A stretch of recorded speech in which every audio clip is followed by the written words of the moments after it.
Olá, pessoal, sejam todos muito bem-vindos para mais uma edição do Advisor Talks Podcast. Gustavão, conta para mim e para todo mundo aí quem que vem hoje para conversar com a gente. Paulinho, muito obrigado pela apresentação. Sejam todos bem-vindos ao nosso programa Advisor Talks, o programa dos assessores e da assessoria. E hoje nós temos aqui a presença do sócio e fundador da GWM Investments, Habib. Seja muito bem-vindo, Habib. Gu, obrigado pelo convite, Paulinho. É uma honra participar com vocês, com as feras, né, desse programa, acho que tão bacana. E trocar um pouco de ideia, né? Acho que a ideia é essa, que a gente fazer um bate-papo de um segmento de um mercado que é tão pujante no Brasil e que traz tanta oportunidade e tem muita coisa boa vindo pela frente. Então, acho que a honra é minha de estar aqui. Obrigado pelo convite. Muito obrigado aí, Habib. Agradecemos. Acho que queria começar essa conversa pelo começo, né? Entender um pouquinho qual que é a tua trajetória, de onde você veio, por onde você passou, como é que você entrou nesse universo aí do mundo dos investimentos. Então, conta aí um pouquinho pra gente aí sobre você. Uma história longa aqui, que ocupa o tempo, porque eu, 45 anos de idade, já tenho um pouquinho de história escrita. Mas, o que eu acho que é legal, né? Teve um fato preponderante que fez eu olhar para o mercado financeiro. E essa história, acho que poucas pessoas sabem, mas minha formação, eu sou engenheiro, e antes disso, para quem é mais old school, tinha um colégio técnico em mecânica de produção, não sei se vocês conhecem isso, mas lá atrás, eram 4 anos. E eu entrei como estagiário numa multinacional, só para fazer um link com a sua pergunta, tá, Paulinho? Tá bom. Eu entrei como estagiário numa multinacional e lá, enfim, caí nas graças, assim, não sei porquê, mas caí nas graças e fui evoluindo na empresa. Que aconteceu? Eu fui guardando dinheirinho porque eu queria estudar no exterior, eu fui guardando dinheirinho no banco. Que aconteceu quando uma das vezes eu fui até o banco tradicional, conversar com o gerente e fui olhar meu saldo, porque, né, pô, molecão, você só trabalha e vai transferindo dinheiro lá. A única mensagem que eu passei foi que eu não gostaria de perder dinheiro. Quando eu fui ver meu saldo, perdi dinheiro. O que aconteceu? Eu perguntei para o gerente do banco, e aí não é uma crítica, né? Isso foi um fato da minha vida. Então, tem gerentes de banco que são fenomenais e não nada contra, mas foi o que me levou até o mercado financeiro.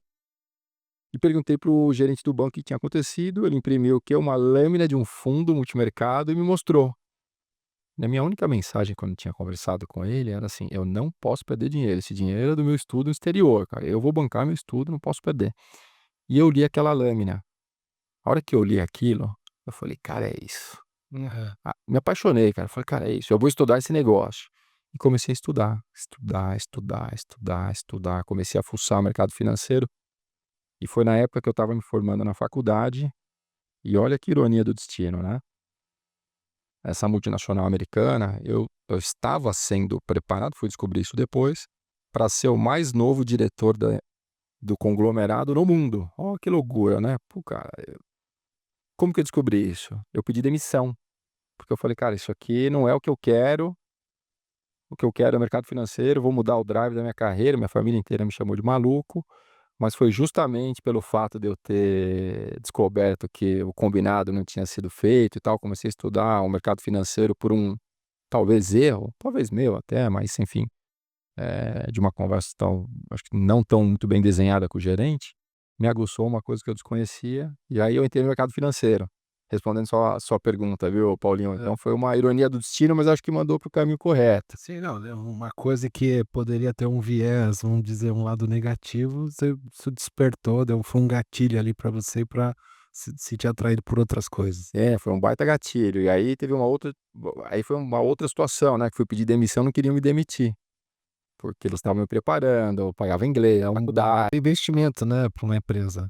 Falaram: "Vai estudar fora, volta, a licença não remunerada, quando você quiser você volta aqui, vem pra empresa". Eu falei: "Cara, tá decidido". E aí eu pedi demissão, na minha época molecote, minha mãe todo mundo ficou maluco: "Cara, você não pode, você é". Quantos anos você tinha? Tinha 20 baixinho, né. E aí, decisão tomada, né, cara, que é teimoso. Aí fui estudar fora, tal, enfim, aí as coisas foram evoluindo. Você foi pra onde? Fui para os Estados Unidos. Estados Unidos? Legal. E aí de lá voltei, entrei como trainee no Unibanco, só falando dos falecidos, né. Porra, cara, vai revelando idade, hein, Gu. Tá se entregando.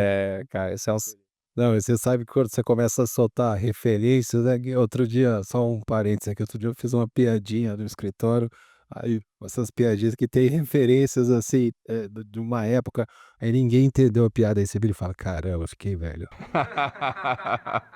Já passei por isso com meus filhos. Mas daí entrei no mercado financeiro e foi muito legal que eu consegui entrar num processo de seleção de trainee, na época que o trainee ele era um trainee de verdade, né, hoje a turma pega o estagiário, fala que é trainee, É. cria lá uma Uhum. cápsula e libera o cara, mas na época não.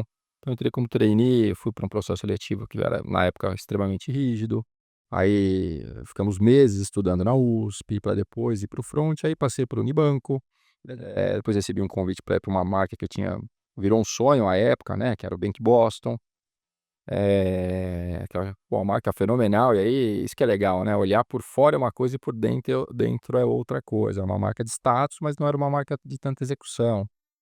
Aí fui para o Citibank, na área internacional, cuidar de investimentos de brasileiros nos Estados Unidos e depois me lembro no Banco Privé em Genebra, cuidar de dinheiro da turma também lá fora. Tive uma passagem, acho que muito bacana, que aí acho que muda um pouco o drive da minha carreira, falando depois, talvez surja essa pergunta. Ajudei a estruturar uma operação italiana aqui no Brasil, e isso é legal, né, que eu acho que aí mudou um pouco o view de negócio, Uhum. que é estar no backstage do negócio, como que você cria, como funciona, como são as teses. Fui para a Itália ver o business da turma, fui para a Turquia, que também era benchmark, e a gente veio criar essa operação no Brasil. Hoje é um monstro gigantesco aqui no Brasil, mas fiz de tudo, né, quando você ajuda a construir uma coisa, que eu só não servi cafezinho porque faltou a oportunidade, estava lá pronto para servir, mas ajudei a estruturar, ajudei a trazer assets, trazer clientes, Sim. treinar a turma, montar escritório em Miami, tive clientes também, montada de fundo exclusivo, então foi uma jornada muito bacana. Depois disso, estou tentando resumir um pouco aqui, que estou ficando velho, depois vocês me bombardeiam aí, antes vocês acharem que faz bem, hein, Gu. Tá indo bem, Tranquilo. cara. Tá indo bem? Tá indo Tá indo bem, bem. tá indo bem. Aí daí, eu fiz um movimento que eu acho que foi um movimento muito mais familiar, né, eu estava numa intensidade muito grande, viajando o Brasil inteiro, expandindo a operação, imagina, em euro, né, eu estava com euro para poder comprar escritórios também, expandir. E aí é muito difícil, mas você tem a percepção que às vezes você está com o pé um pouco mais adiante do acelerador e a minha prioridade é a minha família, e sempre foi e vai continuar sendo. E aí falei: "Não, vou fazer talvez um movimento que eu já conheça e acho que toco com mais leveza", e fui para uma grande corretora aqui, não sei se pode falar nome, não pode falar Pode, nome? pode Claro, Não tem falar. problema aqui? Tá Pode. tudo em claro. casa, né, cara? Então Fica tá tudo certo. tranquilo. Advisor Talks é independente. Não, cara, então tá tudo certo. É isso que acho que é o gostoso desse bate-papo, é uma conversa informal. Isso, e aí fui para o private da XP, fiquei 1 ano lá, porque eu já conhecia toda a turma, a Faria Lima ali, todo mundo se vê, se conhece, vem pra cá, vem pra cá, Que vem pra ano que era cá. isso? 2018. 2018. Legal. XP já tinha explodido, já tinha tomado uma proporção fenomenal, já era um private maduro, uma turma muito boa, e fiquei lá 1 ano.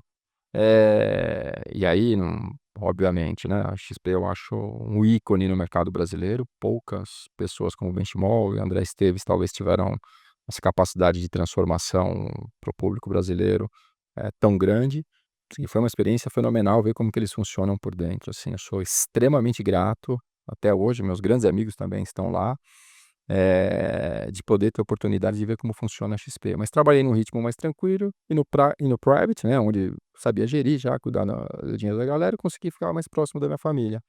Isso foi muito legal. Fiquei lá durante 1 ano, é uma experiência, acho que muito gratificante. Aí depois de 1 ano eu decidi sair por uma questão cultural, eu sou do lado mais wealth management, gestão de patrimônio, tem o CFP, né, que a turma gosta e acho que é legal também. E o mesmo modelo da XP do private é um modelo mais, varejo, assim, e aí é uma questão cultural, não tem certo, não tem errado. E falei: "Não, acho que isso não se enquadra", e aí, obviamente, a empresa não vai mudar, quem vai mudar é o elo mais fraco. E aí falei: "Ó, acho que não faz mais sentido, e vou tirar um sabático", que não funcionou. Contei um monte de história bonita pra minha esposa, prometi para os filhos. Ah, cara, desde os 14 anos eu tô ligadaço, cara, minha esposa não via a hora. E aí ela falou: "Não, pô, mais do que nunca, vem pra cá, cuida dos meninos, Fica fica com a com a casa, família. fica com a família, Sim. leva na natação, leva no futebol, brinca com ele, joga bola, aquela história toda, pai. Chegou a hora, papai vai ficar com vocês. Eu pedi demissão, e aí recebi um convite. Eu mudei na época, né, LinkedIn, não mudei nada, saí quietinho lá, marotinho, falei: "Não vou contar pra ninguém, tá tudo certo". Cheguei em casa, passaram alguns dias e me ligou uma pessoa de uma corretora sul-coreana que chama Mirai, né, a turma conhece aqui, Psohi e Pegu conhece muito bem, são do mercado. Mirai Asset. É, e a Mirai é o como que eu posso dizer assim, na Ásia é o maior conglomerado financeiro, poucas pessoas sabem. Só para ter uma correlação de comparação, é maior do que todo o conglomerado do Bradesco, então é um monstro asiático Às que vezes estava o pessoal não tem noção do tamanho desses caras, né? é muito, tem um poder no mercado asiático surreal, e a Mirai era uma operação que estava no Brasil desde 2008, precisava de uma repaginada, então eles me convidaram para ir para a operação, para reestruturar toda a operação no Brasil.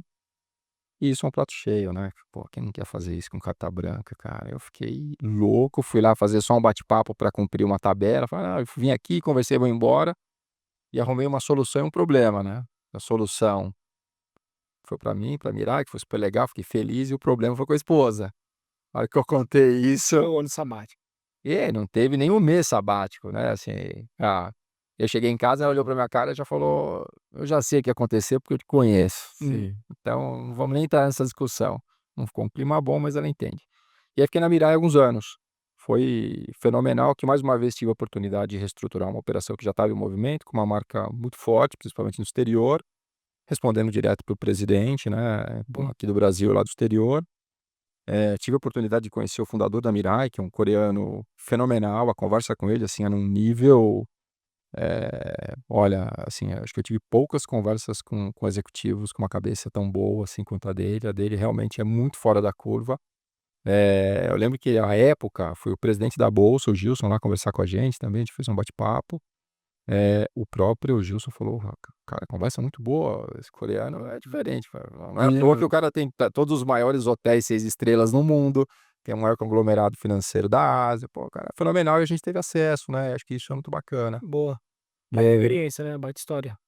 foi fenomenal, só que chegou um determinado momento que eu estava sentado na minha cadeirinha lá, e de superintendente você não tem mais para onde ir, né. Empresa Uhum. asiática, ela sempre tem um CEO e um CFO que são coreanos, é cultural. E eu acho que eu tinha entregue a missão, o combinado, estava tudo certo, e me senti preparado depois desses desafios ao longo do tempo, Paulinho, que eu achei que eu tivesse ali, talvez, com uma certa preparação para dar um passo diferente, sabe. Aí que eu acho que nasce o mundo da assessoria de investimentos. Legal. Boa. E comecei a me questionar muito, falei: "Pô, será que eu não consigo dividir, né, do meu formato e dos meus sócios, algo um pouco com a turma cultural de tudo que eu aprendi, mas obviamente sempre com mais alguém, né, a gente sempre tem que aprender e sempre ter pessoas boas ao seu lado, talvez sempre pessoas melhores do que você, como eu penso". Claro. E aí me questionei muito, só que chegou num determinado momento que eu falei: "Olha", conversei com a minha esposa, mas é difícil, né, porque ser executivo com todas as regalias, Sim, tudo que o seletista do Brasil é uma trajetória completamente diferente, é cara. Você diferente. nunca tinha fundado nenhuma empresa, né? Foi ali o primeiro. Não, cara, só tinha montado um negocinho ou outro, mas é muito secundário para ajudar alguém, para fazer alguma coisa, mas nunca como first job, sabe, assim, é isso, não tem como, se der errado é um problema.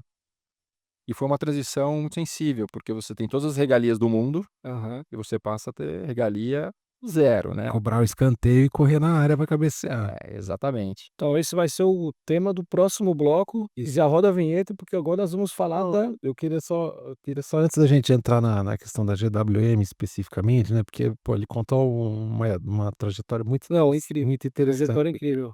Eu queria perguntar para ti, assim, se ao longo dessa experiência tua teve um momento decisivo que você passou a enxergar o mercado de uma forma diferente. Eu não sei se foi em contato com os coreanos e tal. Tá. Queria, que você contasse pra gente um pouco sobre isso. Ô Paulinho, Uma pergunta. sim, a resposta é sim. Eu acho que foram 2 momentos, né, Hum. quando eu tive acesso ao mercado americano e ao mercado europeu, né, de Genebra, principalmente fazendo gestão do patrimônio da turma lá fora. Acho que abre um leque muito grande, né. O mercado no exterior, ele tem uma liquidez que, assim, o Brasil se torna uma agulha no palheiro, não dá para comparar. É uma gota no oceano. O tamanho das operações, a velocidade, as estruturas, a relação. Pô, eu trabalhava numa operação que eu olhava para o lado, tinha mesa de Grécia, quebrou, mas enfim, mesa de Grécia, Sim. África do Sul, Portugal, Alemanha, da Itália. Uhum. Então, quando você olha para todo mundo, você começa a ter um balizador diferente, né, assim, pô, você sai de um âmbito só Brasil, que Seu horizonte expande, assim, no num nível que, meu, né. sabe, Paulinho, o negócio ficou absurdo, assim, você começa a enxergar muito além do que você tinha talvez até expectativa de enxergar. Isso me gerou muito questionamento, falei: "Pô, até onde esse negócio vai? Como é que é? Como que funciona ele, essa mesa, aquela mesa, tal?". O moleque é curioso, né, assim, a maioria de nós aqui, vocês são empresários, vocês sabem do que eu tô falando. E aí acho que esse foi um trigger muito bacana, que gerou um questionamento e um aprendizado muito grande, né. Você começa a ser um pouco mais globalizado nas suas atitudes e como funciona, um cuidado um pouco diferente, enxergar um pouco a parte externa, como que ela pode contribuir aqui no Brasil. Hoje a gente tem um mercado muito globalizado numa velocidade tremenda, mas há anos atrás não era isso. Sim, era Então de outra forma. quem conhecia sobre o mercado internacional, falar de offshore, de bonds, de yield to maturity, de alavancagem, de colateral no mercado exterior, de offshore, das Hoje é super natural, mas você pega algumas décadas atrás, você fala assim, isso o cara ia olhar com a cara de interrogação pra você, né. então, acho que esse foi um trigger muito importante na minha carreira, que eu falei: "Pô, acho que eu saí alguns passos na frente". Uhum. E o outro ponto foi quando eu parti pouco para o backstage, que é ajudar a estruturar algumas coisas. Então, pô, a empresa italiana aqui no Brasil e a sul-coreana. Quando você dá um passo para trás e você o dinheiro não é seu, mas você, quem é comprometido, né, você começa a vestir uma camisa de entender se esse business vai ou não vai. Do sucesso, tem que virar, não é simplesmente entregar uma meta ou não, é como que isso funciona, qual que é o break-even desse negócio, as contratações, qual o budget, aonde a gente vai, como que vai ser a oferta, como vai funcionar. Então acho que esses 2 pontos trouxeram coisas muito importantes para minha carreira, e foram 2 pontos que talvez tenham me provocado de uma forma diferente para fazer um passo importante, que eu acho que é o último passo, né, que é o espero que seja, de assessoria de investimentos, Legal, entre outras coisas. não, bacana. É isso. Bora. Roda a vinheta e vamos falar agora aí dessa História da GWM. história da GWM. Vamos lá.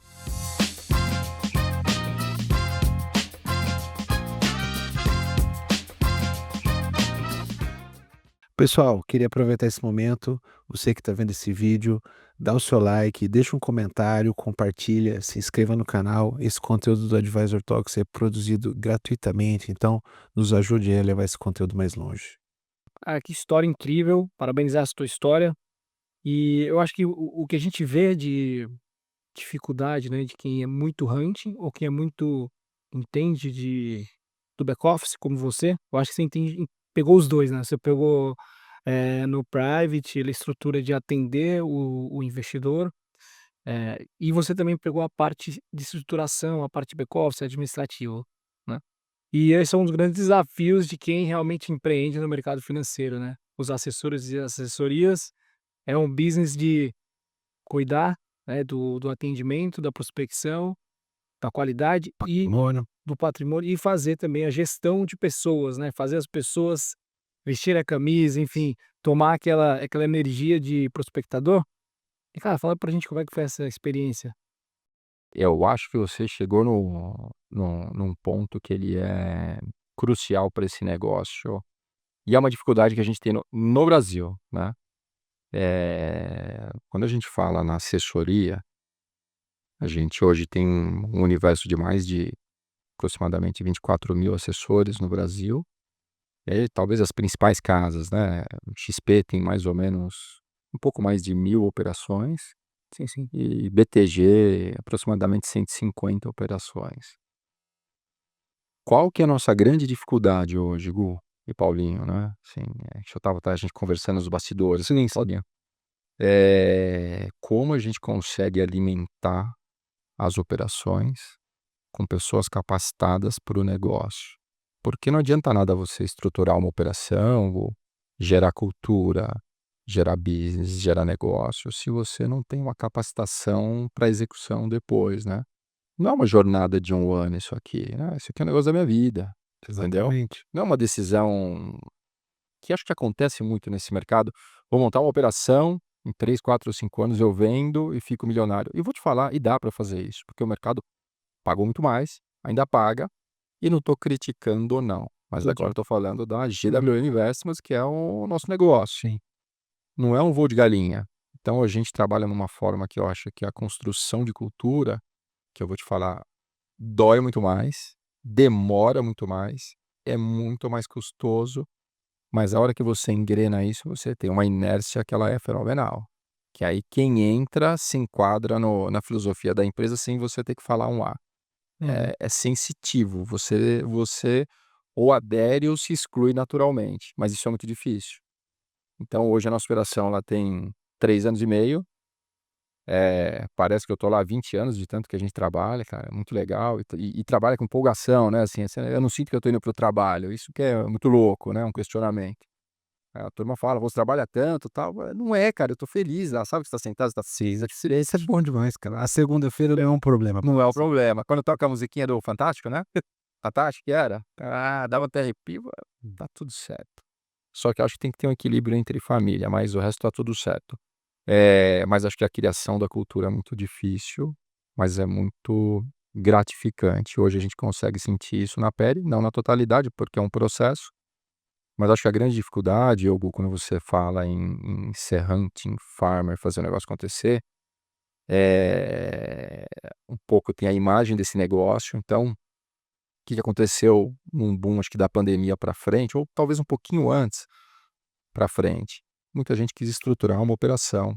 Estruturar uma operação de investimentos, não é você ser um bom banqueiro, é você ser um bom administrador, porque isso vira um negócio, né, assim, você tem o seu time, você tem a questão legal, você tem a questão de impostos, que muitas vezes Uhum. a pessoa que está na ponta não tem a mínima ideia de como Não, faz. orquestrar essa questão toda, né, meu? A tributária, o governo que muda a regra no meio do jogo, os produtos que diminuem hoje talvez os spreads, produtos novos que aparecem, pô, o criptoativo, Não, como é e que se o enquadra? contexto vai mudando, às vezes fica mais propício para uma coisa, menos para outra, e você tem que ir se adaptando nesse jogo aí, né.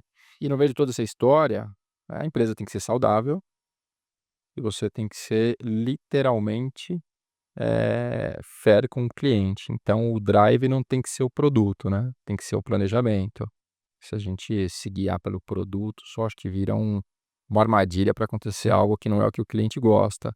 Por exemplo, na nossa operação, as pessoas não têm metas, cara. Se os caras falam: "Vocês são loucos", não, nós não somos loucos, nós somos imparciais, aliás, parciais para o cliente, mas as pessoas não têm meta. Eu convido qualquer um que esteja vendo esse podcast aqui, que eu acho que tem uma audiência fenomenal, pode ir lá, Gu, já foi, pode Isso é muito legal, cara. Quando você falou isso pra mim assim, o pessoal não tem meta, eu achei fantástico, assim. Muito legal. Pode parecer num primeiro momento, né, pô, parece clichê. a primeira leitura, você fala assim: "Tá, mas que é isso, né, cara?". Não, mas pô, dá pra entender muito bem, né. Parece clichê, cara, assim, é uma coisa muito de: "Ah, você é louco, você é maluco, o cara tem que entregar isso, tem que entregar aquilo", pô, cara, não tem. A partir do momento que eu falo isso pra ele, é mais fácil eu voltar para o banco e ser um executivo, que eu tenho portas abertas em qualquer não, em alguns bancos, obviamente, Uhum.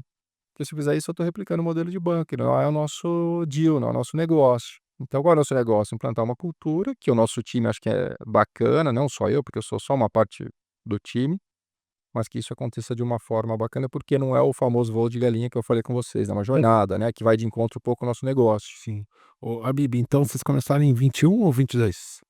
A operação tem 3 anos e meio, Tá, entendi. tá, E como é que foi esse começo? Você estava sozinho, tinha um sócio junto? Como é que conta um pouquinho pra gente tá. aí. E como é que foi?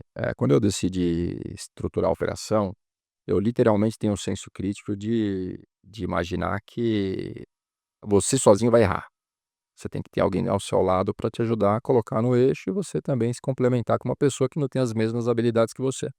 E na Mirai eu tinha uma pessoa que eu havia contratado para poder gerir as maiores contas na operação, e que tem um perfil muito extremamente diferente do meu, que é uma pessoa mais controle, mais legal, que tem muito conhecimento técnico também. E eu sou mais o front, a estratégia, tá na frente, desenvolver, crescer, novas frentes. Então isso acho que é uma mistura muito Legal. bacana. Não, usar um bom blend aí. Dá um bom blend, né, um mais extrovertido, outro mais contido, então acho que são DNAs extremamente diferentes que se complementam. Então hoje nós somos e nascemos, assim, com 2 pessoas, basicamente como sócios majoritários da operação, e aí partiu disso e a gente foi desenvolvendo o restante da operação. Mas sempre Esse GWM, como que surgiu o nome, né? primeiro eu vou falar assim, a gente, sempre se propôs a fazer algo extremamente profissional, a estrutura da empresa ela é nós não somos uma empresa gigantesca, mas somos profissionalizados. E eu acho que uma desses desafios foi criar um nome, né. A gente chamou uma empresa especializada no segmento Legal. para nos ajudar a escolher um nome, porque certamente ia colocar H e R, H de Habib e R de Rafael. Isso. Pô, cara, que isso vai transmitir? Que ego, né, meu nome, cara, por que isso? Para alguns consultório de advocacia é assim, né? Advocacia, pô, eu tenho um bom TCC, né, não, assim, não tem problema, mas eu falei: Não, nada contra. "Se a gente vai fazer um negócio profissional, tem que ter estrutura profissional". Então chamamos uma empresa, e aí vocês conhecem muito bem o processo, 2 horas, 3 horas de entrevista, pô, não aguento mais, cara. Quem é do front não aguenta ficar ali conversando, conta sua história. Isso, viu? Quando eu uma empresa para escolher nome, é diferente. É, Diferente, né? mas eu te falo, Gu, que Mas foi a melhor legal. coisa que nós fizemos, eu vou te explicar o Uhum. porquê. Isso foi muito de encontro com o que a gente pensa. É. Depois de muita conversa e pesquisa, eles pensaram lá em 2 nomes e surgiu a GWM. O que significa GWM? GWM é o inglês, né, porque a gente, enfim, GWM Investments, vem de grafeno, gestão de patrimônio, Graphene Wealth Management. Wealth Management. Aí a pergunta, Meu porque nome é um trick, né, é um trigger no cliente, vai, grafeno? Habib, que grafeno, cara? Você é químico agora? E aí que vem acho que o pulo do gato, que é legal pra caramba. uhum. Que é o grafeno, né, um elemento da natureza, né, que ele deriva do carbono, de uma forma talvez mais sintetizada aqui, é um elemento que ele traz todos os maiores adjetivos que você pensar. É tenaz, é resistente, tem um alongamento, é valioso. Legal. Tudo que o empresário precisa, né, no dia a dia. Mas mais que isso, o grafeno ele só se transforma nesse elemento pela união dos carbonos. Quando Legal. você segrega os carbonos, ele pode virar um Uhum. grafite, um diamante, entre outras coisas. E aí que eu acho que vem a mensagem, a grande mensagem, que é o nosso lema, que é unir para fortalecer. Pô, legal. Então a união dos carbonos, né, traz o nosso lema, Vou que é unir para fortalecer, mas não é um unir entre nós, né, vou querer ler empresa. mais sobre grafeno agora. Legal, Pô, Paulinho. incrível, hein, cara? É História diferente. bacana. E essa E a história a galera gente co conta. E por que que eu acho que é legal contratar uma pessoa profissional? Que é a mesma coisa que a gente, provoca nos clientes. Nós somos os profissionais, cara, vai de encontro aos profissionais que eles vão trazer soluções melhores. E é o que aconteceu com o nome da empresa. Então, unir para fortalecer é nosso lema, tá na xícara, tá no slogan, tá em tudo que a gente tem. Então, o nome tem um sentido. E isso que você falou é importante, porque muita gente às vezes vai começar um negócio, né, e se preocupa muito com a operação e tal, e não dá muita atenção para isso, né. é. Às vezes você escolher um nome corretamente, uma marca, definir, ter uma estratégia ali no começo, é super importante, né, então é bacana você compartilhar isso, né. Pra você avaliar, a questão do nome não é só a mensagem que o nome traz, mas você tem toda uma questão de registro de marca, de legalidade e tudo mais. Às vezes o cara começa ali, o negócio deu certo, a hora que engatou a marcha, tá ali no segundo ano, ele descobre que tem uma empresa lá não sei aonde que já usa esse nome. Ah, Então, pô, é importante isso daí. Muito bom ter uma profissional te auxiliando a escolher, né? e eu te falo, hein, se a GWM Veículos criar uma financeira, eles vão ter que pagar caro, a mira é minha. Você tá preparado pra Tô isso, entendeu? preparado, Mas é escolhe o sério a valor. questão. É verdade. Já você vê alguma tirada de sarro, que sabe como é que é? Demais, cara. Pô, ô, Gu, entre nós, o cara, nosso telefone toca a cada O cara quer 5 dias, alguém quer mandar o currículo pra GWM Montador. Eu falo, ó, currículo a gente não tem, mas se você quiser tirar Ancora, a gente conversa. o cara não vem do carro, mas vamos falar de investimento, que isso, é isso, é isso. Mas foi um processo que eu acho que eu recomendo para todo mundo que talvez esteja acompanhando, seja profissional. E eu vou te falar assim, uma coisa que, no início, quando a gente criou a marca, o marketing falou, eu literalmente não gostei. Uhum. Mas eu tive talvez a hombridade e a humildade de falar, cara, se você estudou, você acha que é o melhor, Sim, tô te pagando É. para isso, eu tenho certeza que isso tem um fundo de verdade. Não, tem mesmo. E não precisou levar muito tempo, cara, porque a hora que a gente estruturou a empresa, começou a caminhar, a Passa turma toda, credibilidade. assim, eu acho que as coisas cresceram de uma forma como cresceram por causa de uma composição, sabe, Igor? E isso parte um pouco do seu posicionamento de marca, que é o nome também. Ô, Habib, falando de crescimento, cara, eu tenho algumas perguntas, assim. Primeiro, cara, por que o BTG? Tá, Tá eu sei que, bom? pô, você foi Claro. XP, foi Mirai, enfim, você sabe que a Mirai também tinha um modelo de agente autônomo. Sim. Que Por eu que, era responsável, porventura. é, Também. e assim, por que o BTG, Tá bom. tá, nesse primeiro momento? Legal. E, cara, depois você poder falar, assim, números, né, pra gente, os assim, principais números, né? Tá questão bom. de número de colaboradores e sócios, AUC, AUM, Tá bom. um pouquinho disso daí. Fechou. Legal. Excelente pergunta. Gu, a gente tomou um cuidado muito grande na hora de escolher quem seria a nossa noiva, né? Porque isso é um casamento. Entre nós, que a gente sabe, a gente é do mercado, a gente sabe que isso é um casamento. Não adianta você falar, não, a marca GWM tá solta. Não é. E a gente teve o cuidado de colocar à mesa todas as marcas do mercado para discutir sem nenhuma prerrogativa e sem nenhuma tendência. Então, por exemplo, né, quem veio à mesa aqui, talvez eu me esqueça de alguma, mas quem veio? Necton, Mirai, XP, BTG, Guide à época, Safra Invest. Talvez esteja esquecendo. Acho que os Genial, maiores, né? genial. Genial. Eu conheço a turma em todos A os Warren lugares. também? Warren, à época, não Ah. veio porque é um modelo um pouquinho diferente. E aí, acho que isso cabe até, se você quiser fazer uma pergunta depois. Bom. Mas é um modelo que acho que o brasileiro ainda precisa se adaptar. Já passei por isso e não discordo que seja o futuro, mas é um processo de adaptação. Mas a gente trouxe todas essas marcas à mesa para discutir. E aí, sem nenhum tipo de viés. Resumo da história. Né? Teve a final da Copa do Mundo, que é a XP-BTG. Você vai eliminando, né? Vai daqui, corta de lá, vai daqui, vai de lá. E por que BTG? O BTG ele tem um posicionamento muito similar ao nosso posicionamento, meu e do meu sócio, que é um posicionamento de gestão de patrimônio, que é uma relação com as operações de parceria, né? Nós não somos funcionários do banco, nós somos parceiros do banco. E você tem que fazer a lição de casa antes de saber com quem você vai virar noivo para casar depois. E todos os feedbacks que nós tínhamos à época era que o banco tinha uma relação muito boa com qualquer instituição vinculada a ele e de uma forma muito fair. E isso é o que a gente busca, é o que você quer, é o que a gente quer para a nossa jornada, né? Então, isso foi muito coerente. A estrutura do banco é fenomenal, né? O banco tem mais de 40 anos. Um investment bank completo, né? O IB é uma BTG, máquina. Uma máquina, né? É uma máquina. E é um banco binário. Por que é um banco binário? É um banco que ele, quando senta com você, ele não vai te falar assim, peraí que eu vou falar com o chefe, que vai falar com o chefe, que vai falar com outro chefe, que vai falar com o coordenador, gerente, para te dar uma resposta que vai levar 5 meses. É sim ou não, cara?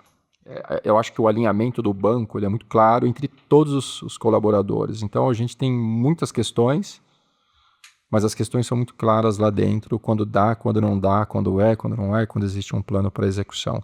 Então, o posicionamento da marca, né, o modelo que o negócio é tocado, a estrutura do banco de IB, que é fenomenal, mas não só isso, e o posicionamento do banco em relação à tecnologia é muito diferente do mercado. É uma velocidade, Gu e Paulinho, assim, cara, Essa assim, tecnológica pega muito? é assustador, cara, assim, você é banqueiro, né, você senta do outro lado e fala assim, quando que isso se paga, cara? Que loucura. Não é que o cara coloca 1 milhão, 2, 3, 10, 100. Não é essa brincadeira. É outra conversa. Então, ninguém investe tanto em tecnologia que não quer ter sucesso. Então, é uma estrutura que eu acho que ela é muito bem desenhada, enxuta e funciona muito bem. Então, a gente colocou tudo isso à mesa e juntou. E aí a gente olha para dentro de casa, né? Como que você quer atender seu cliente? A gente quer atender com elfo, com cuidado, olhar no olho, que é a primeira matéria que a gente fez na exame, que é a volta do olho no olho, que é uma coisa que a gente acredita muito. Então, vai de encontro com o posicionamento do banco, cara. Acho que quem não sabe, né? O exame, o BTG comprou, né? Comprou o o exame tem até o prêmio anual lá dos melhores maiores, muito legal. Super agradecido isso. Mas agora, respondendo sua pergunta, Gu e Paulinho, nós somos uma operação de 3 anos e meio. Para justificar a resposta ou para complementar, a gente passou, e aí é uma dificuldade do mercado, né? 2 anos estruturando a operação. O que é estruturando a operação? A gente não montou operação e a gente começou a trazer, vamos encher de banqueiro isso aqui, fazer o negócio acontecer. A gente planejou, vamos colocar a operação em pé. O Gu conheceu o escritório, é muito bonito, né, Sim, Gu? vista Grande. bonita. Vista bonita. Assim, a estrutura é grande e a gente falou, cara, a gente tem que trazer pessoas boas para depois começar a exponenciar a operação. Então a gente passou basicamente 2 anos estruturando a operação com pessoas para câmbio, seguro, consórcio, mesa de renda variável, derivativos, fundos imobiliários, administração imobiliária, área de corporate. Pô, o cara que emitir um CRI, um CRA, uma debenture, estruturar uma dívida, emitir uma CCB, ir para o mercado de precatórios, ir para o mercado, enfim, de antecipação, folha de pagamento. A gente passou advogado, assessor, tributário, enfim, a gente tem uma estrutura, um ecossistema muito completo. Legal. Mas a gente se preocupou em preparar isso antes para depois trazer os banqueiros. Então a gente está olhando para o mercado para a gente começar a crescer há 1 ano e meio aproximadamente.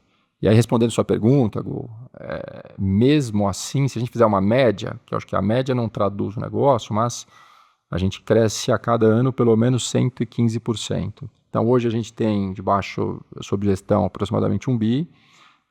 Somos em 5 unidades, deve ter um filhotinho nascendo aí que eu não posso falar onde é, mas hoje a gente tem uma unidade em Alphaville, que é a matriz, São Paulo, Sorocaba, Brasília e São José dos Campos.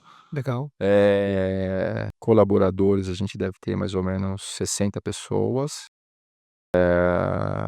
e em torno de 5 mil clientes. Então hoje a estrutura está rodando de uma forma.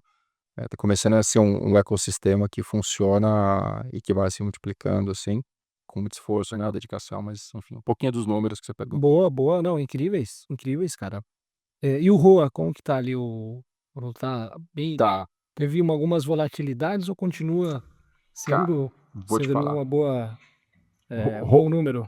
o ROA, a gente tem 2 maneiras de medir nosso ROA, né? A gente tem a PJ1, que é investimentos, Legal. e a gente tem a PJ2.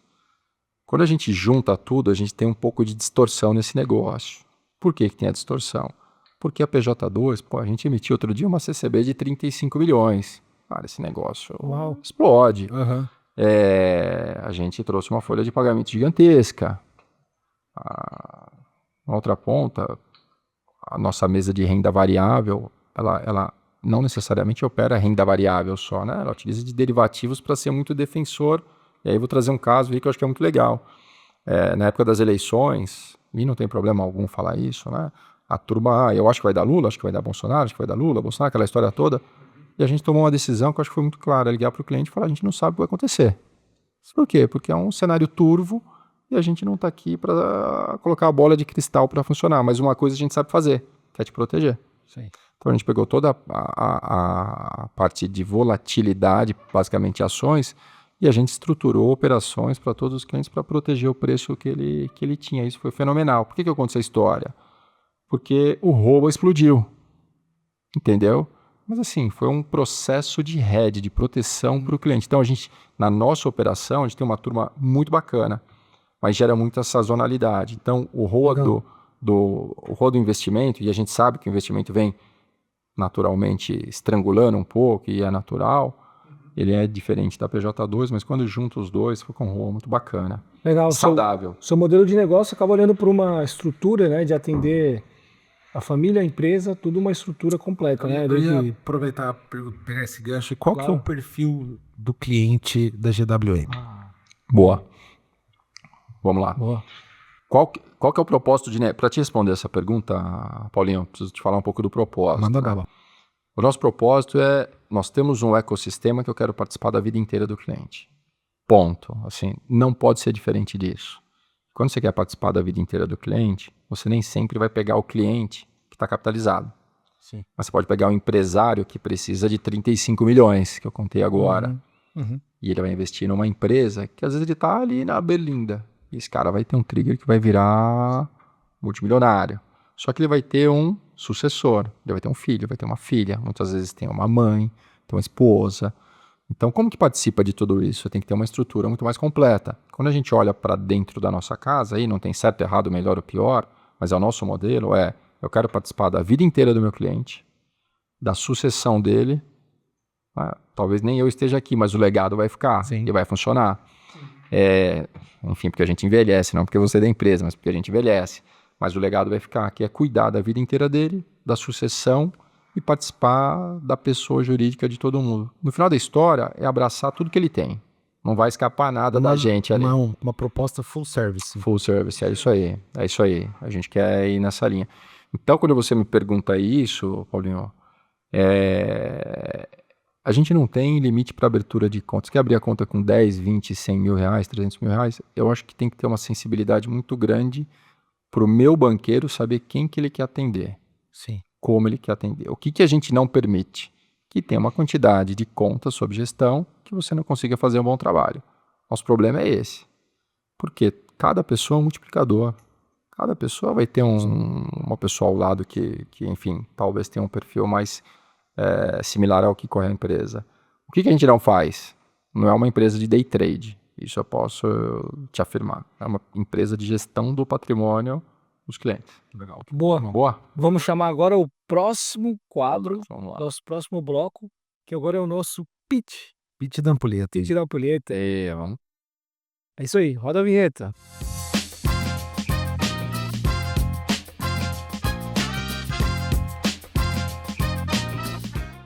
Pessoal, tem um recado muito importante para você que está buscando repensar suas estratégias de marketing, captação de leads, branding, produção de website, mídias sociais. Você precisa conhecer os serviços da agência Nambu, a agência de marketing especializado em marketing financeiro no Brasil. Bom, Habib, história incrível, viu? Agora é o desafio. Agora a gente começa a tirar aqui o nosso convidado um pouquinho da zona de conforto. Vamos Dá lá. uma pimentada na conversa. Então, para a gente tirar você da zona de conforto, mas lógico que isso aqui é saudável, claro, para que quem assista possa, poxa, a GWM realmente é incrível, viu? Mas em 1 minuto, você fazer ali o pitch da ampulheta, que a gente chama, é falar de sua empresa em 1 minuto. Vai. Vambora. Vender a GWM Vem GWM em 1 minuto, vamos lá? Bora lá, vamos ver se eu consigo, velho. Boa, Gu. Olha só, o que eu acho que é uma premissa inicial e muito importante é a GWM, primeiro ela traz para as famílias brasileiras um ecossistema. E hoje o nosso ecossistema é trazer solução em todas as vertentes que você possui. Então, por exemplo, para sua família, Gu, a gente consegue participar desde a sua vida pessoal, a sua vida corporativa, desde o momento que você está se capitalizando, investir com eficiência, respeitando sempre o seu perfil, seu suitability, e não só investimento. Eu vou cuidar de você se você precisar de um planejamento sucessório, financeiro, fazer investimentos no exterior, estruturar uma empresa offshore, que poucas empresas têm conhecimento, nós temos, trazer um advogado sucessório tributário para uma conversa, ter uma mesa de renda variável e derivativos, ter um economista próprio para conversar com você. O dia que você tiver uma dor de barriga, que você vê na televisão o presidente falando alguma coisa... Acabou? Já foi 1 minuto? 1 minutinho, Não pode, mas foi bom, tá mas foi bom, mas foi bom. Vai Para, mas contratar foi ou bom, não, hein? Aqui, 60 segundos, né? Não é fácil. Mas pegando também uma conexão aí do que você falou, né? Qual que é vamos dizer, a espinha dorsal, o core ali, a proposta de valor da GWM? Boa. Eu acho que é um clichê que eu vou te falar, mas eu tenho que te responder Claro. no que a gente realmente acredita, que é transparência e parcialidade. Certo. É parcial. A empresa é parcial. Ah, cara, você tem que ser parcial. Não, nós somos parciais para o cliente. Você tem que ter uma parcialidade porque quem te remunera, quem está se dispondo a usufruir da sua empresa, quer que você tome um posicionamento. Então, hoje, a nossa proposta de negócio, que eu acho que o mercado questiona muito, é sobre transparência, assim como questiona todos. Eu acho que o questionamento é saudável, né? É sinônimo que a informação está chegando de alguma forma para a ponta. Então, hoje a gente tem um processo de transparência, acho que muito funcional, de parcialidade, proximidade para com os clientes e de perenidade, né, Paulinho? As empresas, eu estava falando ali a quantidade de escritórios, né, que você vê de fusão, aquisição. Eu diria que nesse mercado, né, assim, eu vou trazer 2 números aqui. Certo. Uma das marcas, isso eu acho deselegante falar, não vou falar, mas uma das grandes marcas tem aí 57% das operações fecham no vermelho. E a outra um pouco mais. E as fusões e aquisições que acontecem não é para serem maiores, é porque a administração não é muito bem feita. E hoje a gente se torna muito mais empresários desse lado dos fundadores, para tomar cuidado com tudo isso, balanço do RE, como funciona, o legal, como como está funcionando o mercado, como está o time, do que estar no front, embora tenhamos clientes também naturalmente. Mas essa é uma preocupação muito grande que a gente tem aqui da empresa, e isso reflete no cliente, é literal. Ô, Habib, e assim, falando ainda especificamente do teu negócio da GWM, né, quais você acha que são os principais desafios que vocês enfrentam hoje para crescer? Tá bom, E crescer de uma maneira sustentável, né, como você tá disse. bom, tá bom. Eu acho que tem 2 caminhos, Paulinho. E aí, se tiver alguém disposto aí, vendo aqui no podcast, pode me chamar lá. Um são as pessoas. Assim, eu não cresço mais. Olha que ironia do destino. Eu não cresço mais porque eu não encontro mão de obra qualificada. Que não é qualificada, né? É uma junção, né? A qualificação é uma coisa e a vontade de trabalhar é outra. São coisas diferentes, né? Você se dispor, pô, eu Sim. tenho o CFI, eu tenho não sei o quê, eu tenho a licença lá fora, e sentar numa mesa de trabalho e não fizer nada, não adianta nada, né? Não vai resolver. Então, acho que essa junção hoje, a gente tem uma área de expansão dentro da empresa e tem lá o time que fica o dia inteiro atrás de pessoas.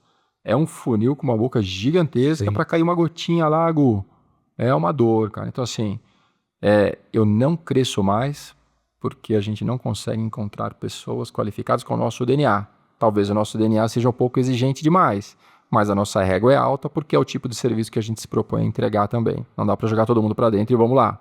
Então, o nosso time ele tem uma qualificação que eu acho e um posicionamento um pouco diferente. Então, é irônico, mas a gente está muito aberto para receber as pessoas de braços abertos e tornar o time cada vez mais capacitado. Isso é difícil, cara. Não, é verdade. Até aproveitar aqui esse momento, você que é assessor, comenta aqui no vídeo quais têm sido as dificuldades que vocês têm enfrentado, como é que está esse processo, né, de certificação ou construir uma carreira. Até é interessante porque tem algumas iniciativas hoje já, né, tem algumas escolas já voltadas Sim. para a educação e para a formação do assessor, né? Mas é interessante ver nessa outra ponta, né? Você que joga do lado, vamos dizer, Sim. das portas para dentro, falando assim, pô, tá aumentando o número de assessores, mas assim, a gente ainda tem dificuldade de encontrar pessoas qualificadas e que a gente possa construir alguma coisa conjuntamente, né? O papel do Advisor Talks também acaba sendo esse, né? A gente poder Legal. informar quem está começando a carreira, quem já está há mais tempo na carreira e trazer todos os modelos de negócios, né? A gente Esse é busca ser um divisor, né, Paulinho? Não, esse é um ponto que está muito na essência, assim, agora falando do Advisor Talks, né? Quando a gente começou esse projeto, nós pensamos muito nisso, né? De poder difundir o conhecimento, né? E até a ideia do Talks é por quê, né? Apesar de Talks ser até um pouco clichê, né? Por vários projetos levam o nome Talks, mas no nosso caso ele tem um significado muito específico, que era o quê? A gente não queria estar preso a nenhuma plataforma, a nenhuma grande marca, a nenhum grande grupo. A gente queria trazer para cima da mesa as discussões que são interessantes para os assessores e para as assessorias, entender da onde cada um fala. Ah, isso aqui é assim, é assado, mas pô, por que é assim ou por que é assado, né? Por que a gente tem que ficar... Tem muito na cultura brasileira isso, né? De ficar empurrando ali para aquele problema, ou ficar empurrando aquela discussão. Não, tem um conflito, tem um problema, bota em cima da mesa, vamos conversar, entendeu? Tipo, vai ser um modelo de remuneração, qual modelo nós vamos praticar? Vamos falar para o cliente como é que funciona isso, né? Tipo, mas isso tem muito a ver com o brasileiro, com a nossa cultura, né? Você que trabalhou já tanto com os coreanos lá e com americanos, você sabe que é bem diferente, né? Não, a turma... E aí, é bem isso que você está falando, né? Só uma outra questão, japoneses, né? Que eu acho que é legal. Lá na minha vida pregressa, quando eu trabalhava na indústria e antes de fazer esse movimento, que vai de encontro com o que você está falando, essa história, viu, Paulinho? Eu ajudei a trazer para a empresa um modelo japonês que é da Toyota, Toyota Production System, Toyota Production System, que é o sistema de produção da Toyota, a maior, enfim, empresa automobilística do mundo. E só de uma forma muito short story, a mesa do presidente da Toyota não dá a mesa aqui de vocês. Por quê? Por que isso? O cara tá no topo da pirâmide, cara, assim. Por que o cara não tem uma mesa pequena? Por que tem uma mesa pequenininha? Porque quando você tem uma mesa grande, você junta papel. Você junta atividade, você coloca o papelzinho que você vai resolver depois. A mesa do cara é um notebook que tá acabado. Ele não deixa para amanhã o que ele tem que resolver. Então é uma parte cultural. E aí arruma até briga em casa com a patroa lá, porque eu sou binário, né? Você tem que resolver agora. Ela, cara, não, é agora. E ela procrastina, eu resolvo. Procrastina, eu resolvo. Mas é muito cultural e é exatamente isso que você está falando, Paulinho. Isso Mas você me falou e lembra muito o GTD, né? O Get Things Done, não sei se você já ouviu falar, também são técnicas aí para é, resultado. E é, tudo aquilo que você pode. Todo mundo aí que está estudando, buscando eficiência e tal, é legal falar sobre isso, né? tá bacana. Por exemplo, você que está buscando eficiência, sair dessa procrastinação e tudo mais, o GTD ele ensina bastante sobre isso, refletir sobre isso. E uma das coisas que quando eu tive contato com isso, há uns 15 anos atrás, foi a primeira coisa que fixou na minha mente todo processo decisório que você pode resolver em 5 minutos, o faça, entendeu? Às vezes é responder um e-mail, cara, você fala, não, vou ver isso depois. É Só isso. para você ter que voltar no e-mail, A sua buscar a cabeça. tua cabeça de novo essas informações, reler o e-mail, etc. Você já gastou 20 minutos. Se você tivesse tomado a decisão naquele momento, já estava Já resolvido. estava sanado, é É, isso aí. mas É isso tem aí. muito a ver com isso, cara. É. Falando em 5 minutos, a gente vai agora então pro nosso É, último quadro, é hein? isso aí. Aí, tô estourando todo o tempo aqui, ó. Fala demais aqui, ó. Não, porque agora a Vambora. gente vai pro quadro da Ih, esse é perigo, O hein, Gu? bule de pimenta da pimenta da vovó. vovó. Rapaz. Mas só pra terminar, Gu, parabéns pra vocês, assim. O cunho informativo de vocês, ele é de extrema importância. Ajuda a trazer o mercado para um outro patamar. E são poucas as pessoas que têm um posicionamento que vocês têm de, cara, a gente é free, tá tranquilo, pergunta o que quiser, fala o que quiser, cara, fica à vontade. Ninguém combinou nada aqui, né? A turma que tá assistindo, ninguém combinou nada. Tô aqui, pergunta o que você... Ele falou, Habib, aqui é a nossa conversa de sempre. Então, esse cunho informativo é muito bacana, porque eu acho que um grande problema que a gente tem são as redes sociais. Isso afeta o nosso business. Todo mundo é rico, todo mundo é feliz, todo assessor é multimilionário, todo mundo está encostado num carro importado. Turma, não é isso. É. Não é isso que vai acontecer. Tem que trabalhar, né? Tem que passar essa mensagem. E vocês trazem a turma para a vida real. Pô, parabéns para vocês dois, fenomenal. Obrigado. Obrigado, Habibi. Obrigado, cara. Eu que agradeço a sua participação aqui, viu? Bora lá, então, pro último quadro.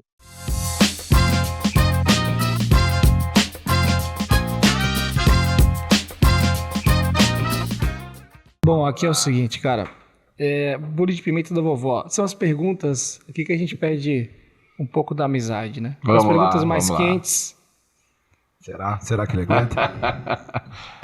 Então vamos lá, vou pegar a pergunta aqui. A gente já preparou umas perguntas Isso. e a gente vai. Pega uma É, turma, isso não é combinado, não. Eu tô aqui tô na berlinda aqui. Ele tá acelerando já aí, ó, o coração. Acho que eu peguei uma fácil. Acho que eu Pra peguei beber uma água fácil. aqui, Peguei eu uma tô- fácil, peguei uma fácil. O Gu é bravo.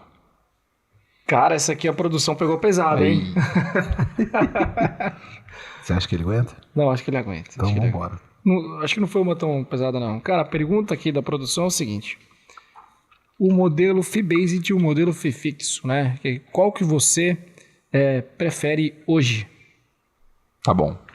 Tenho tempo aí pra responder ou não? Pode, claro. Não, esse não tem ampulheta, não. Esse Tá pode bom, ir. Fica à tá vontade. bom. Foi leve, foi leve. É, Foi leve. A produção pegou leve. acho que a gente tem o fee-based que você fala sobre todo o patrimônio do cliente, certo? Ou sobre a O instituição? modelo que é o cobrado lá fora, né? Na Europa, nos Estados Unidos. Commission-based ou fee-based, né? Comissão ou tarifa fixa? O fee-based você cobra um porcentagem pelo patrimônio, o commission-based tem um spread. É o brokerage com o fee fixo. Eu tenho uma opinião muito clara sobre isso, Gu e Paulinho. Eu acho que eles são complementares, eu não tenho uma preferência. O perfil dos clientes vai determinar o que é melhor para ele. Vou dar um exemplo para você. O Gu, quem conta lá comigo, aqueles 18 milhões, né, Gu, que você tem? Muco. Tá tudo. Fala aí pra galera. Galera, e é outro Gu. Ele tem uma LFT comigo, certo? Se eu cobrar um valor sobre o patrimônio da LFT dele, que é buy and hold, comprar e carregar pro resto da vida, pô, cara, eu vou machucar esse cara. Não faz sentido, ele não vai operar isso. Ele vai comprar e carregar, ele vai comprar e carregar. Agora, né, se eu cobro o one shot dele, né, comprou ali na entrada e depois não tem mais cobrança, é muito mais justo. Agora, se eu tenho um veículo de investimento onde eu tenho uma gestão muito mais ativa, que tem um portfólio, né, extremamente diversificado, que vai tomar o tempo do time, que vai ter a mesa, que vai ter o advisor, que vai ter todo mundo, é muito mais condizente com um FII anual em cima do cliente. Mas essas são duas vertentes que eu acho que é uma discussão muito rica. O Brasil ele está sempre 15 anos para trás dos Estados Unidos e 10 da Europa. Eu te falo porque eu já implantei o Fee-Based nos outros países, né? E já vi isso acontecer. Sem contar que o brasileiro, uma coisa é você colocar um FII fixo com uma Selic a 15 e a outra a 10. E a outra a 8, 9. Eu não estou falando que vai chegar, né? Que a discussão é outra. E você não entregar um CDI. Porque o mercado de volatilidade é isso. Você não vai conseguir entregar todo mês. Você tem as sazonalidades, tem a economia, tem o governo, tem o Trump, tem todo mundo, tem o governo americano, enfim. Então o brasileiro tem um lado cultural que precisa avançar muito. Só que aí o passo, acho que ele é um pouco mais para trás. Então a gente tem que trabalhar muito mais, talvez, educação financeira para que os dois tenham essa projeção no mercado brasileiro. Hoje o brasileiro está muito preparado para o modelo que é o natural de assessoria, que é você cobra o broker aí de lá dele por operação e vai embora. Mas a minha resposta é, os dois são extremamente importantes e complementares. Eu gosto dos dois. Nós temos os dois na operação. Aí fica a escolha, a critério do próprio cliente, qual modelo ele quer. O seu modelo de negócio tem alguma que é o que é melhor? Para você achar o Fee-Based melhor para o modelo de negócio? O melhor é o que vai fazer o cliente ficar mais tempo comigo, Gu. Assim, Essa é uma boa. Se ele sabe, ficar mais tempo, a longo prazo, ele vai ser mais rentável. eu não cuido do investimento do cliente, eu cuido da vida dele, cara. Pareço minha sogra, eu cuido da vida de todo mundo. Por quê? Porque eu não vou Tinha uma cuidar. sogra assim também. Aí, cara. Aliás, um abraço pro Fajola aqui também, viu? Grande amigo da GWM Investment. O Fraja gosta da sogra dele, meu brother. Abraço pra Sol, viu, Frajinha? É pra você também, olha o ciúme. Mas os modelos são complementares, o FII precisa ser mais difundido no Brasil, o brasileiro precisa entender melhor. O brasileiro olhar na conta dele saindo um valor todo mês machuca, cara. Eu já tive conversa com clientes, principalmente em investimento no exterior, que ele falava assim, vou voltar aqui no tempo, né? Quando você investia no exterior, você comprar um bonde, que é um título de renda fixa, você entrava cobrando 1% e você ia cobrando 1%. É um caminhão de dinheiro. A operação mínima que eu fazia era de $200 mil. $4 mil, cara, pra você comprar um e vender um ativo. E lá tinha um modelo de fee-based também. Eu falava isso pro cliente. Tecnicamente, assim, se fizer a continha, vem pro fee-based, sai mais barato. Ele falava, eu prefiro não ver o dinheiro saindo da minha conta. Exato. Por causa da marcação do ativo. O brasileiro vai por esse lado aí. Ai, cara. O brasileiro é aquele cara assim que fala, nossa, mas o prefeito, aquele prefeito X... dava ônibus de graça pra gente andar, né? Ele não pensa assim que não existe ônibus de graça, Não que alguém tá pagando a alguém conta. tá pagando. Né? Nossa, cara. Exatamente. Cultural. Tem razão. Mas, ó, eu queria aproveitar um pouco isso aí que você tava falando, né? Depois da CV no 79, você sentiu uma mudança no cliente? O cliente passou a questionar mais isso? Pediu o relatório das comissões, não me lembro agora como é que você chama isso. Extrato. O extrato, exatamente. Você sentiu uma mudança depois do 179? Paulinho, a gente tem 5.109 clientes. Nada mudou. Nada mudou? Nada mudou. Nada O mudou. cliente não acompanha essas coisas, o investidor não acompanha, é mais gente de mercado. Assim, minha opinião, tá? Eu acho que o investidor não acompanha muito a parte regulatória. Mas eu Minha opinião, tá? Assim, a gente atende todo o nicho de cliente, né? Mas nossa régua é um passinho talvez mais adiante. Eu acho que tem uma relação muito próxima com quem cuida de você, né? Com o banqueiro que cuida de você. Porque gerir o cliente é uma relação de confiança. Se ele não desconfia, ele não vai falar, cara, tá tudo certo, mudou, Então, mas... quando você vai partir para um pressuposto como esse, assim, se um cliente falar, quero ver o relatório do que você ganha e tal, ele sabe que você é remunerado. Você tem que ser remunerado porque, cara, esse é um negócio, assim como o dele. Ele ganha dinheiro porque ele presta algum tipo de serviço de alguma forma. Então, a gente hoje não teve essa demanda nenhuma vez. Pode acontecer, literalmente. Eu acho que vai acontecer, assim, para muitas casas. Mas para nós não mudou nada. A gente também não gastou energia, sabe, Paulinho? Vai mudar o 79. É curioso você falar isso, porque eu faço essa leitura, porque o cliente mesmo que está na ponta final, que é o cara mais impactado nisso, eu sinto que ele não mudou muito, ele não passou a mudar muito o comportamento dele. Enquanto que algumas assessorias, né, cada um do seu local de fala, né, aproveitou muito esse momento para criticar o modelo de um ou de outro. Assim, vem para cá porque nosso modelo é assim. Deu um certo canibalismo no mercado, né? De um lado e de outro. Sim. Aliás, as assessorias estão um pouco nesse momento, né? Só nesse momento. Tem muita gente que está ali em vez de estar preocupado com o modelo de negócio dele, a captação de clientes, trabalhar a comunicação, um bom marketing, etc. O cara tá lá um atacando o outro, né? Tipo, aquela guerra por clientes e por portfólios e tal, né? Nós falamos um pouquinho disso nos bastidores, né? Verdade. Paulinho, você tem 200% de razão nisso que você está falando. Eu acho que existe aí talvez, tem muitos aventureiros. Quando você conversa com as grandes operações, não é isso que move elas, né? Ela tá olhando lá para o banco, para os bancões. O dinheiro está no banco, está no banco gigante, está nos nas grandes marcas. Eu acho que a gente tem que difundir o nosso tipo de modelo, que é um modelo independente que você sente e faz o que você literalmente acredita que é o melhor para o cliente, com toda a base e estrutura que você tem. Mas isso acontece. Eu já tive cliente que falou, o cara me falou que é muito mais barato e tal. Eu falei, olha, eu não vou entrar nesse mérito de comparação, que eu acho que você tem o livre-arbítrio, vai que eu tô te esperando de volta. O que sabe o que aconteceu? Bateu e voltou.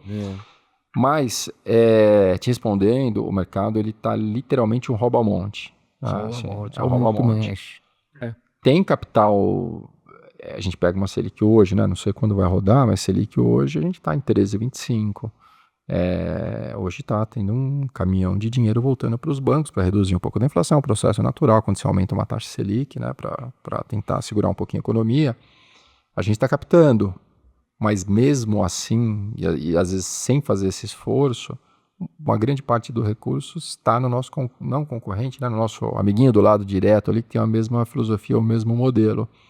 Porque esse cliente, talvez ele já foi disruptivo em sair do banco e foi para uma primeira casa e está buscando a segunda que ele se sente mais confortável, está se adequando ao mercado. Sim. Mas tem uma questão cultural da gente ir lá nos bancões, que não estou falando que é melhor ou pior, estou falando que lá tem um funil muito maior para a gente fazer um trabalho cultural para poder fazer essa migração. Mas não é só com o dinheiro do cliente, é entre os assessores também nas instituições. Isso não acho tão saudável. Sim. Boa. Vamos pro bate-bola? Agora é o bate-bola, hein, cara? O Paulinho vai explicar o bate-bola. O bate-bola é basicamente assim, um joguinho rápido, eu faço uma pergunta, alguma coisa, você dá uma referência aí. Vambora. Vai explicação ou não vai? Só o nome? Só direto. É aquela hora que você se entrega, entendeu? Rapaz. Essa parte você não contou, Cu. O que tá acontecendo aqui, edição? Vambora. Olha, falar só pra você chegar um pouquinho mais perto do microfone, tá bom? Vamos lá, Bibi. Um filme. Em Busca da Felicidade. Um livro. Universo numa Casca de Nós. Um Stephen Hawking. Isso é fera. Um investidor. O cara que ganha o salário mínimo. Uma cidade. Chamonix, na França. Um hobby. Tênis. Tênis, essa pergunta aí. Uma música. Fácil. Essa pra minha esposa, né? Que ela vai assistir. Chegou a minha hora de brilhar, Go. More Than Words do Extreme. Achei que eu queria mandar evidências. Vamos lá, um desafio. Legado, cara. Acho que é legado. Um sonho. Cara, acho que ser um bom pai. Uau. Se você pudesse ter um superpoder, qual você gostaria? Não envelhecer. Não envelheceu. Um medo. De falhar. Um animal. Cachorro, cachorrinha. Uma invenção. Não vou falar da Air Fryer, mas... Cara... Não deixa de ser, pô. Criptoativos. Um erro. O erro todo dia, cara. Que difícil a pergunta, hein, Paulinho? Um erro, cara. Talvez dirigir olhando pro celular aí, arrumar essa paralela. Não faz parte do dia a dia. Cara, erro demais, cara. Nem sei te responder, mas é muito erro. Você bateu muito. Uma meta. Cara. Uma meta. Uma meta, eu vou te falar, vou tirar o âmbito familiar, que eu acho que é uma outra conversa. 10 bi. Show. Boa. E uma classe de ativos. Uma. Criptoativos. Show. Show de bola. Muito bom. Legal. Acertei? Tudo bem ou não? Não tem. Refinado. Não tem erro e acerto, né? Mas é um negócio curioso, porque nesse momento, assim, que a gente fala assim, sem saber, sem planejar, a gente fala o que tá no coração, né? Legal. Dá pra entender, desenhar um pouco mais o perfil, né, de cada um. Muito bom. Boa. Habib, pô, muito legal receber você aqui, cara. Para quem estiver interessado em saber um pouco mais sobre a GWM, que que canal que é para procurar? Quer Tá falar bom. aí o site, as redes sociais pra gente? Primeiro o Gu e Paulinho, cara, fenomenal. Além de na PF vocês serem incríveis, obrigado pela oportunidade que vocês fazem um trabalho que muitos outros deveriam fazer. Você sai na frente e eu acho que isso tem uma recompensa do mercado que ela é uma inércia que vai vir de encontro a vocês. Então, parabéns. Quem quiser saber um pouquinho mais sobre a GWM, tem lá Instagram, @gwminvestments.com.br, não, GWM Investments. Quiser me seguir também, @Habib Chahad, CHAHADE, JR, no Instagram. E tem o nosso site, que é gwminvestments.com.br.